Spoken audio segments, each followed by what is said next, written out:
Three, two, one. Miranda July is called before Congress to explain exactly what her whole thing is. A poll finds that Americans would be open to a third type of screwdriver head, and a new social media startup claims to be a cross between Facebook and Facebook. Dressed like that, you're practically begging for the week's news to be summarized for you. Come here, sweetheart. It's the Onion Week in Review.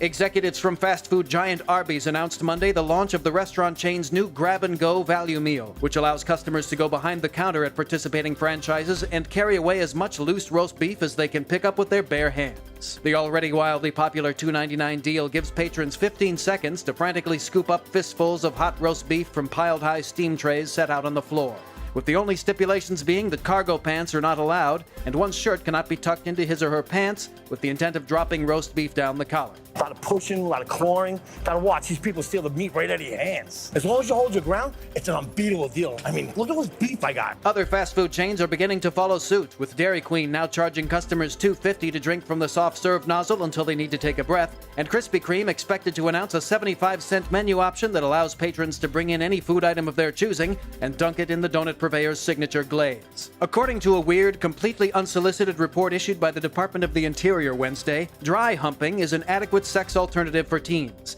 Baffled government sources said that the uncomfortably in-depth, incredibly well-researched 900-page document outlining the benefits of clothed genital stimulation over fully penetrative sex is all the more perplexing due to the subject matter falling far outside the department's purview of managing natural resources and administering programs for Native Americans. Despite its unsettling nature, some officials have acknowledged that elements of the report, specifically statistical models submitted by the U.S. Fish and Wildlife Service that measure the pleasure coefficients of various styles of dry humping, should be commended for its rigorous objectivity and may even be suitable for sex education curriculum. And in science news, this week the nation's gross doctors recommended drinking 8 cups of warm clam juice a day.